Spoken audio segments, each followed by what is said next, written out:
Oui, donc ici on présente une exposition donc, sur l'ours brun, dont des images qui ont été faites donc, au Kamchatka pour l'essentiel, donc avec mon épouse Catherine. Donc nous ça fait 30 ans qu'on fait des images d'ours hein, et on est venu maintes et maintes fois à Montier-en-Der justement montrer des ours polaires et des ours bruns. On a aussi une vidéo 4K donc un peu exceptionnelle par les images que l'on montre sur les ours bruns, les ours Kermode aussi, donc les ours noirs blancs.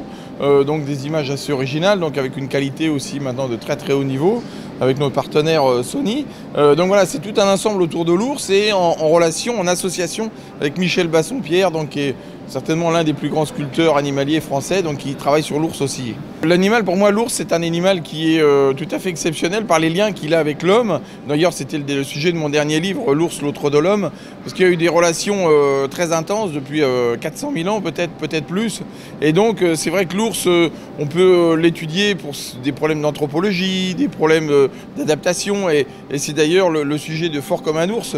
Donc là, c'est un film qui montre le travail des scientifiques qui étudient l'hibernation de l'ours pour soigner les humains. Et donc c'est tout à fait original comme approche scientifique et médicale.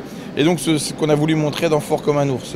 Ce qui me marque surtout, c'est pas un souvenir, c'est notre relation assez exceptionnelle, surtout au Kamchatka, avec la proximité avec les ours. Parce que là, on est à quelques mètres avec les ours, on passe nos journées avec eux et on s'accepte l'un et l'autre avec bienveillance et respect, on va dire. Et pour ça, c'est assez exceptionnel cette relation qu'on peut avoir. Et donc les souvenirs, il y en a des dizaines parce que évidemment, c'est une espèce de complicité qui s'instaure avec ces animaux-là dans des conditions assez incroyables. Et je dirais que l'ensemble de tout ce qu'on a pu faire, je dirais que tout ça, c'est un souvenir énorme, quoi, parce qu'on a des relations avec les ours polaires aussi dans des conditions assez exceptionnelles et on a la chance vraiment d'être très très proche d'eux, quoi. Alors pour moi, Montier-en-Der, c'est une longue histoire parce que ça fait 22 ans que je vis à Montier-en-Der. Donc c'est une relation familiale, on va dire. Moi, c'est surtout comme ça que je la vois parce que bon, on se connaît tous.